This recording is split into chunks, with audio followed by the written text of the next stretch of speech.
Kalau duka-duka itu memang saya selalu enjoy.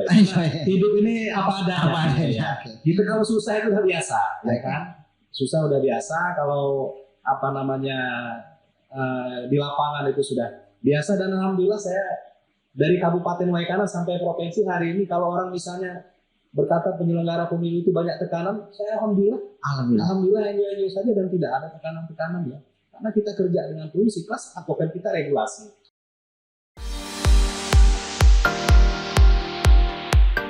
Assalamualaikum warahmatullahi wabarakatuh.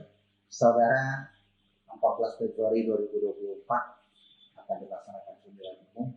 Ini agak sedikit berbeda dikarenakan pada tahun mendatang itu akan dilaksanakan serentak dengan pemilihan presiden dan wakil presiden. Terkait dengan hal tersebut, di studio kami telah hadir Ketua Komisi Pemilihan Umum Provinsi Lampung.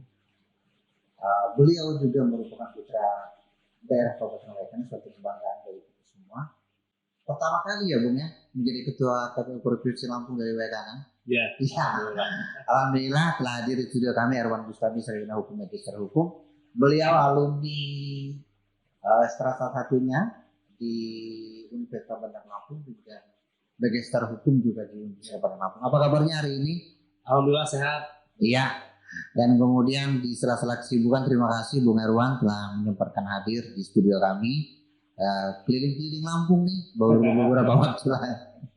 Beberapa waktu ini tahapan sudah mulai dimulai. Sebelum kita memasuki tahapan persiapan pemilihan umum yang akan diselenggarakan pada tanggal 14 Februari 2024 yang tentu agak sedikit berbeda. Ini boleh cerita sedikit, saya lihat di sejarahnya, sejarah di histori di CP memang agak tertarik ke penyelenggara ya. Tahun 2005 saya lihat pernah menjadi pengawas, kemudian sampai hari ini menjadi ketua KPU Provinsi Lampung. Boleh cerita sedikit Bung Erwan? Ya, apa namanya, sebenarnya ketertarikan menjadi penyelenggara pemilu itu sebenarnya diawali waktu menjadi mahasiswa ya. Mahasiswa ya. Universitas Bandar Lampung ya. Jadi pasca strata S1 selesai, sebenarnya saya pernah ikut di kantor advokat, asosiasi advokat AI cabang Bandar Lampung ya. Tapi karena memang dinamika waktu itu dan mengharuskan kembali ke Kabupaten Waikana, dan tahun 2005 alhamdulillah dipercaya DPRD Kabupaten Waikana menjadi salah satu anggota Panwas Pilkada. Pada waktu itu memang menjadi kewenangan DPR ya untuk menunjuk. Waktu itu kan apa namanya dibentuk berdasarkan Undang-Undang 32 ya. Lalu PP 06 tahun 2004 dasar hukum pembentukan Panwas Pilkada. Nah, dari sana sebenarnya dimulai kecintaan ya, karena memang sepertinya ada garis lurus dengan aktivitas di kampus ya, ini menjadi bagian dan mencintai profesi. Makanya menjadi penyelenggara pemilu itu menjadi hobi. Menjadi hobi. Oke Bung Erwan, ini organisasi masih aktif? Kalau sejak tahun 2017 kami penyelenggara pemilu di KPU itu tidak boleh lagi menjadi bagian dari struktur organisasi apapun ya, baik organisasi kepemudaan, organisasi massa, semua organisasi tidak diperbolehkan. Oke Bung Erwan, hari ini pelantikan PPS nih Kabupaten Waikana. Kalau nggak salah ada 681 PPS yang dilantik. Artinya tahapan persiapan sudah dimulai. Ini kemudian untuk tahapan persiapan selanjutnya apa nih Bung Erwan? Ya, jadi memang hari ini kan di Provinsi Lampung ini kan serentak ya, pelantikan PPS di 2.651 desa kelurahan termasuk di Kabupaten Waikana. Tahapan yang sedang berjalan dan akan segera dilaksanakan oleh Badan Ad hoc PPK dan PPS itu adalah pemutahiran data pemilih. Jadi sekarang di Provinsi Lampung itu kita mendapatkan daftar pemilih yang hasil penyandingan daftar pemilih berkelanjutan sementara kita awalnya kan 5,7 juta. 5,7 juta. Sekarang setelah disandingkan oleh KPU RI dengan daftar potensial pemilu ada 6,5 juta.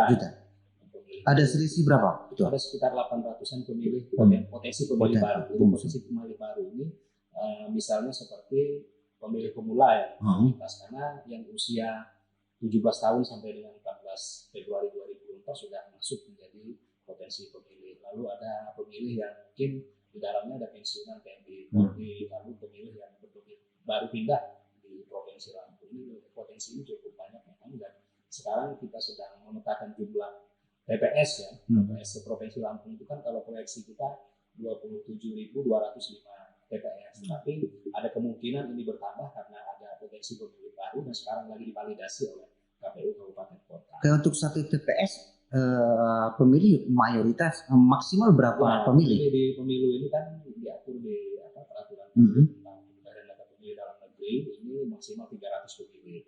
Jadi tapi memang di proyeksi TPS kita itu kita tidak memproyeksi 300 ya, maksimal 280, 270 bahkan ketika kita memperhatikan geografis daerah ya kan, pemilih bisa jauh di bawah 300 karena artinya potensi letak geografis juga menjadi pertimbangan KPU untuk menentukan titik-titik TPS. Prinsip pemetaan TPS itu selain dia tidak memisahkan satu keluarga dalam TPS yang berbeda, itu salah satu prinsip itu mendekatkan pemilih kepada TPS. Jadi memang geografis menjadi pertimbangan juga.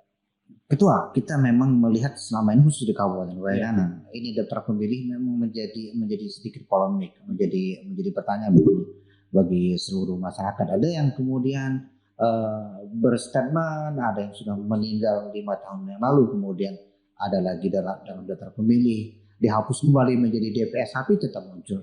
Ini langkah-langkah konkret kita ketua penyelenggara sampai di tingkatan nanti PPDP mungkin kalau sudah terbentuk, langkah-langkah konkret kita agar ini tidak terulang lagi seperti apa ketua? Ya, jadi pertama memang sejak tahun 2000 kita sudah melaksanakan program pemutahiran data pemilih berkelanjutan. Jadi basis data kita, kalau untuk di Kabupaten Waikanan itu kan basis data terakhir kita pilkada tahun 2020.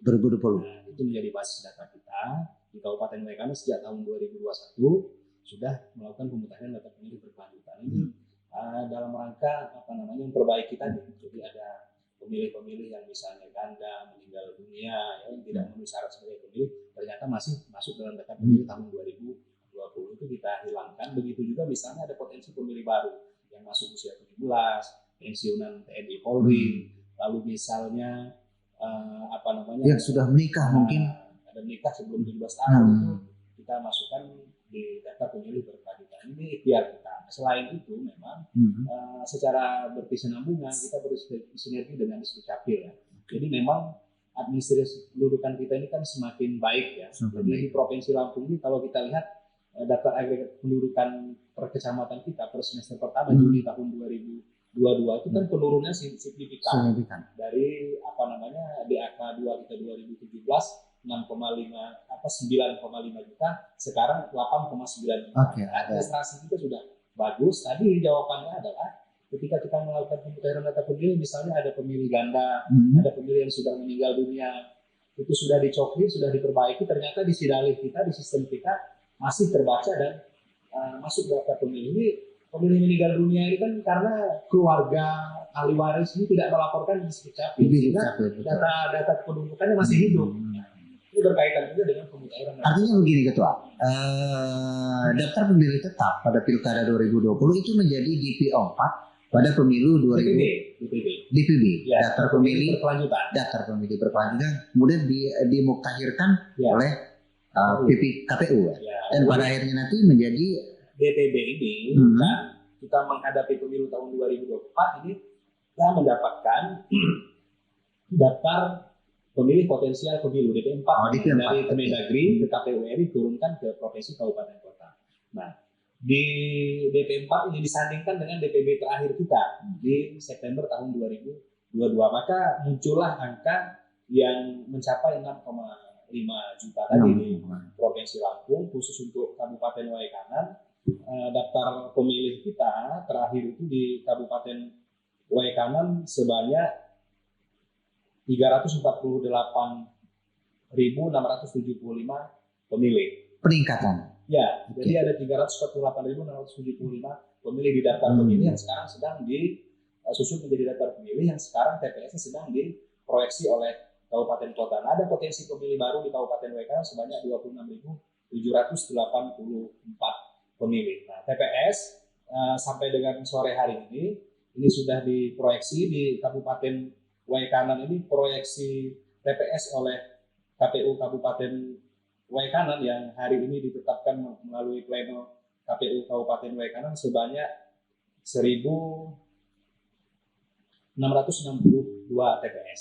Oke, untuk peningkatan mata pilih jumlah pemilih kita di tahun 2024 datang ini di luar potensi pemilih baru ya, ketua ya, yang 300.000 lebih. Ada potensi ada pemilih baru, kemudian situ kemudian apakah ada peningkatan jumlah caleg kita untuk ke DPR RI?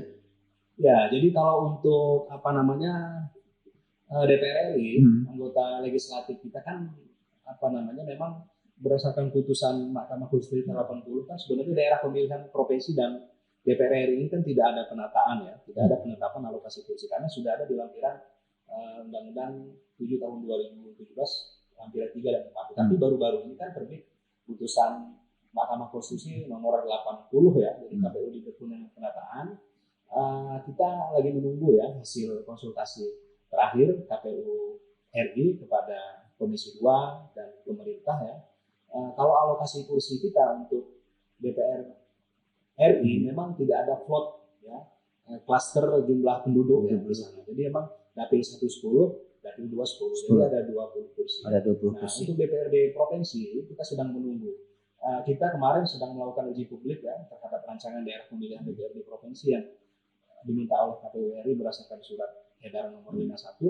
Kita merancang kursi kita itu dari daftar agregat terbaru kita 75 kursi. 75 kursi ini karena memang selain berdasarkan surat edaran SI nomor 1, kita mengacu ke pasal 188 ayat 2 bahwa provinsi yang berjumlah penduduknya 7 juta sampai dengan 9 juta itu kursi DPR provinsinya itu 75. Nah, itu kita uji publikkan. Nah, kursi kita di pemilu 2019 kan 85. Nah, 85 sekarang 75 yang kita uji publikan berdasarkan jumlah penduduk di AK2 terbaru kita. Nah, ini setelah uji publik, banyak masukan, tanggapan dari stakeholder termasuk partai politik sudah kita laporkan kepada KPU situasinya karena lintas partai parlemen pasti menolak ya. Dari 85 menjadi 75. Ini kita laporkan kepada KPU. KPU akan mengkonsultasikan kepada Komisi 2 dan pemerintah terkait alokasi kursi DPRD provinsi. Opsi dapil dapil tadi sangat menarik sudah disampaikan kepada KPU RI. Ini ada berapa opsi ya untuk dapil?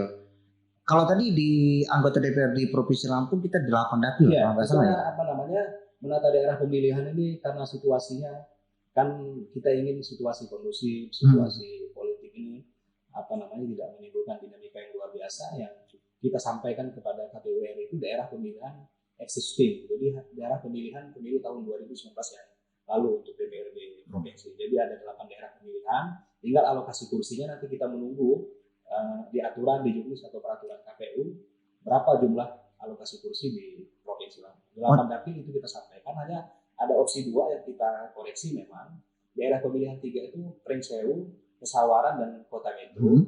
Itu daerah pemilihan 3 pada pemilu tahun 2011 itu kita koreksi Metro kita gabungkan ke Lampung Timur karena secara geografis Metro dan Pesawaran itu tidak bertemu secara langsung, ada Lampung Tengah di sana. Nah, ini 2 opsi yang kita sampaikan kepada KPU. Kalau kabupaten kota, untuk Kabupaten Waikanan kan ada 3 opsi yang disampaikan kepada KPU RI, tapi dari hasil rekapitulasi kami, validasi KPU provinsi, kita menyampaikan daerah pemilihan menjadi prioritas itu daerah pemilihan existing pemilu tahun 2019 yang kita sampaikan. Tapi keputusannya ada di KPU RI 9 Februari. Ada 3 opsi yang kemudian ditawarkan oleh KPU Waikanan ke KPU Provinsi Lampung.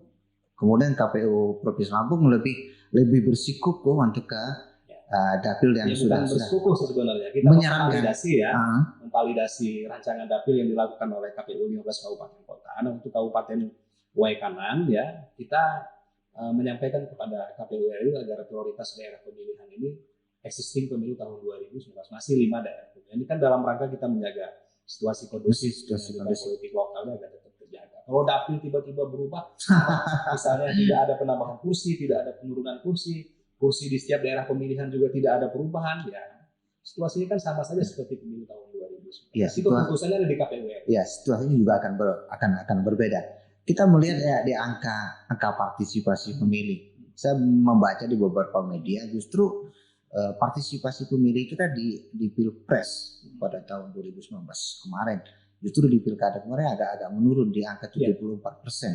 Kalau nggak salah di angka 74%. Sementara di pilpres kita di angka 80%. Sementara target nasional kita kalau nggak salah 77% ya. 77,5. 77,5. Itu salah satu indikator kenaikan angka partisipasi pemilih secara nasional juga proporsional kok. Ini langkah-langkah kedua untuk meningkatkan partisipasi pemilih. Ya, jadi partisipasi pemilih itu kan salah satu indikator kesuksesan pemilih juga. Target nasional kan 77,5. Kita di Provinsi Lampung tetap ya targetnya sama dengan nasional 77,5. Di tahun 2019 kemarin itu kan secara nasional itu 81 ya persen partisipasi pemilih. Jadi langkah kita pertama bahwa sekarang ini kan pemilih milenial generasi Z itu kalau kita lihat hasil survei CSIS ini generasi Z pemilih milenial kan bisa mencapai 54%. Jadi kalau pemilih milenial kan kita perkuat teknologi informasi. Jadi pertama yang kita lakukan seluruh platform media sosial KPU itu harus beroperasi. Jadi semua platform media sosial Facebook, IG, TikTok dan sebagainya harus ada di kabupaten kota. Nah yang kedua kita memanfaatkan ya seperti ini podcast ini kan perlu juga dengan bermitra dengan pihak-pihak ketiga ya.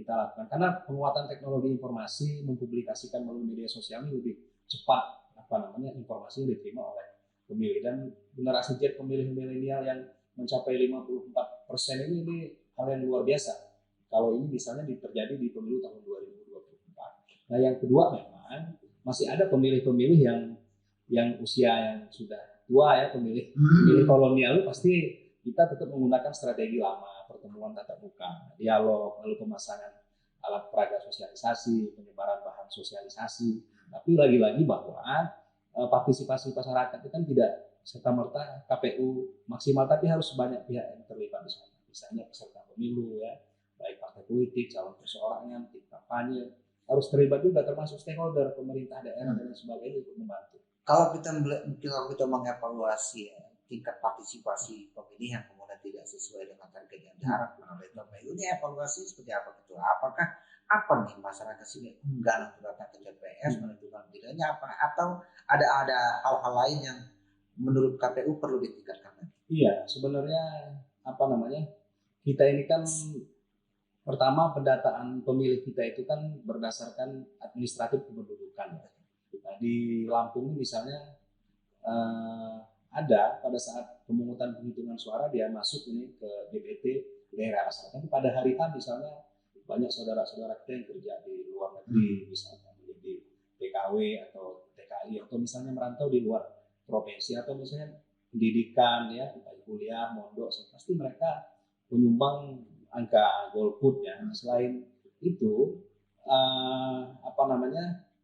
partisipasi pemilih ini juga tidak maksimal karena memang edukasi pendidikan pemilih sangat penting. Jadi memang mengajak untuk memilih pemimpin yang baik itu harus dilakukan bukan hanya penyelenggara pemilu tapi tadi stakeholder dan peserta pemilu harus optimal. Kita lihat kalau Pilpres itu kan luar biasa informasi yang didapatkan masyarakat, animonya begitu besar berbarengan dengan Pileg ya, Pilpres, partisipasi tinggi. Nah kalau Pilkada ini ya keterbatasan ya mungkin karena medianya media lokal, tim-timnya lokal. Jadi informasi mungkin sudah didapatkan, tapi mengedukasi yang melalui arus informasi ini kan tidak begitu cepat. Tapi dengan teknologi informasi mudah-mudahan berbeda. Selain itu validasi data pemilih, validasi DPT itu sangat menunjang. Jadi partisipasi pemilih kita di Pilkada tahun 2020 kan walaupun kondisinya pandemik, partisipasi di Lampung itu mencapai 74%. Sebenarnya yang kita khawatirkan di masa itu partisipasi kita bisa di bawah 50% karena masyarakat enggan. Tapi itu bisa maksimal. Pertama kita memastikan situasi TPS itu steril ya dari pandemik dengan protokol kesehatan. Yang kedua validasi data pemilih tetap kita semakin baik dari pemilu. Pemilu itu malah semakin menurun. Iya.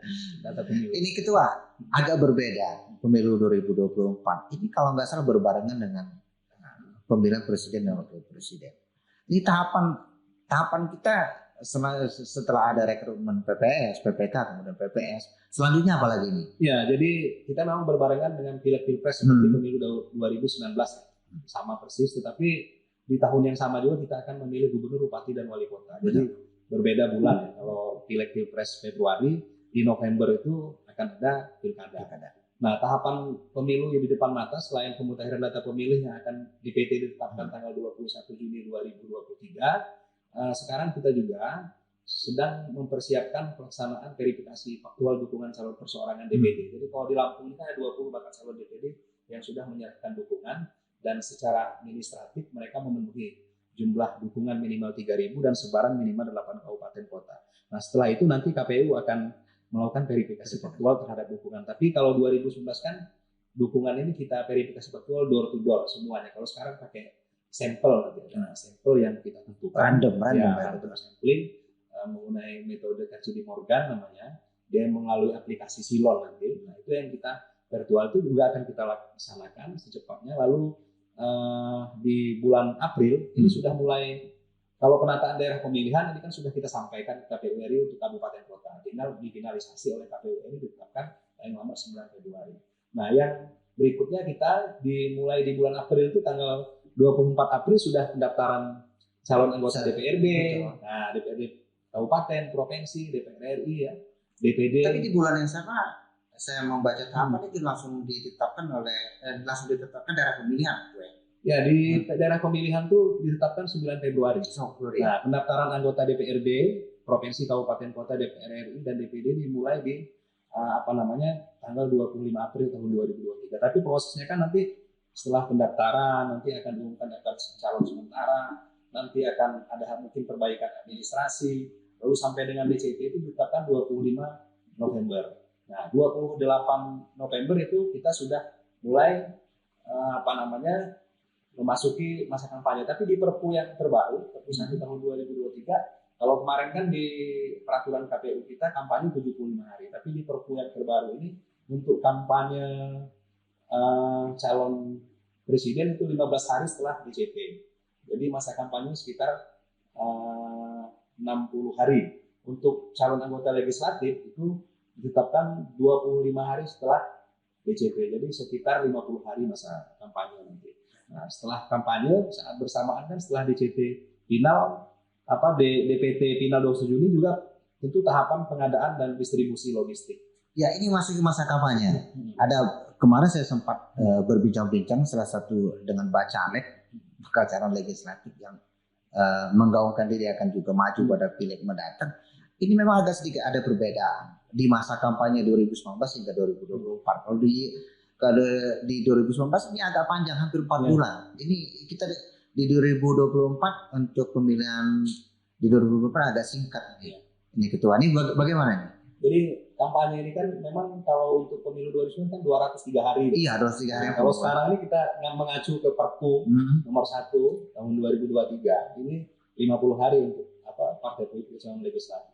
Masa kampanye memang pendek ya untuk bakal calon legislatif, tapi saya yakin kan sebelum memasuki masa kampanye kan pasti bakal calon peserta ini sudah mulai ada sosialisasi ya, sudah memperkenalkan diri kepada masyarakat. Tapi waktu pendeknya masa kampanye ini kan sebenarnya minimalisir ya terjadinya polarisasi masyarakat, terjadinya konflik horizontal kan. Kalau pendek ini kan nggak akan terlalu banyak ribut-ribut baik di ruang-ruang publik secara terbuka maupun melalui media sosial kan, akan lebih kondusif dan soft situasi politik. Kayak terakhir nih, Ketua, ini menjadi referensi juga nih bagi putra-putra kita, adik-adik kita Kabupaten Waikanan. Ini menjadi komisioner Ketua KPU Provinsi Lampung pertama kali asal Waikanan dan kemudian konsisten menjadi penyelenggara dari Panwas yang tadinya hanya lembaga ad hoc sekarang menjadi KPU. Apa nih motivasi apa nih buat anak-anak muda kita di Kabupaten Waikanan? Sebenarnya pekerjaan itu profesi itu kan yang pertama kita muncul itu kecintaan. Kalau kita sudah cinta dengan profesi kita maka kita akan tulus untuk bekerja terus bekerja. Dan di dalam pekerjaan itu pasti orang akan melihat juga sebenarnya selama kita bekerja itu apa yang sudah kita lakukan, apa yang sudah kita perbuat ya. Sehingga tentunya apa yang kita perbuat hari ini itu menjadi gambaran hari esok. Kita tetap semangat ya. Kalau saya sebenarnya menjadi penyelenggara pemilu itu saya bekerja mengalir seperti air ya. Sampai dengan hari ini dipercaya di provinsi ya, saya bersyukur saya nikmatin pekerjaan ini. Dan lagi-lagi bahwa orang nggak akan tahu ya, kalau air mengalir itu kan dia muara dari mana kita nggak tahu. Tapi yang pasti semua amanah itu harus kita laksanakan dengan baik, kecil apapun amanah. Dan perjalanan ini kan yang menjadi catatan sejarah kehidupan kita juga. Dan untuk anak muda Kabupaten Waikanan ya jangan mengecilkan diri. Kita bisa bersaing ya, baik di level daerah, level nasional, banyak tokoh-tokoh kita yang bisa di level provinsi, di level nasional ya. Ini menjadi motivasi kita bersama karena pasti regenerasi itu pasti tumbuh ya. Nggak mungkin yang senior aja terus. Nah, sehingga regenerasi harus tetap berjalan ya, yang muda terus memacu, belajar ya, bersemangat, menjalin komunikasi, silaturahmi ya, insyaallah mudah-mudahan bisa menjadi generasi penerus di Kabupaten Waikanan, terutama dalam rangka sumber daya manusianya lah ya, agar kita bisa. Saya ingin tahu dukanya. Kalau sukanya saya pikir nggak perlu tahu. Apa dukanya menjadi penyelenggara dari 2005 hingga kemudian menjadi ketua KPU Provinsi Lampung? Saya ini sebenarnya kalau merepresentasikan duka itu agak berat karena memang saya pekerjaannya enjoy Mantorok. Jadi saya pekerjaan itu tidak menjadi beban saya. Pekerjaan itu harus saya tuntas, harus saya laksanakan. Apalagi kita dipercaya teman-teman menjadi pemimpin ya, kita kerjakan dengan baik, dengan tuntas. Karena semua ini kan tergantung manajerial kita. Tapi kalau duka-duka itu memang saya selalu enjoy. Hidup ini apa adanya. Gitu, kalau susah itu udah biasa, ya kan? Susah udah biasa. Kalau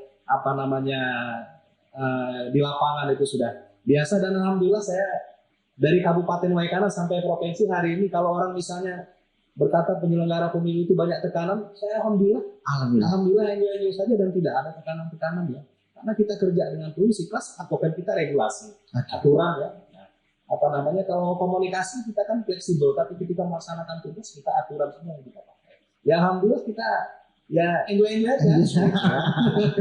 Oke, terima kasih Adinda atau Bung Herwan Bustami, Sarjana Hukum Magister Hukum, Ketua KPU Provinsi Lampung. Terima kasih telah menyempatkan diri hadir di studio kami. Besok mau meluncur ke Lampung Barat. Sukses dalam setiap aktivitas, dilindungi Allah SWT. Dan saudara, demikian wawancara singkat saya dengan Herwan Bustami, Sarjana Hukum Magister Hukum, Ketua KPU Provinsi Lampung. Kita berjumpa kembali di narasumber dan waktu yang berbeda.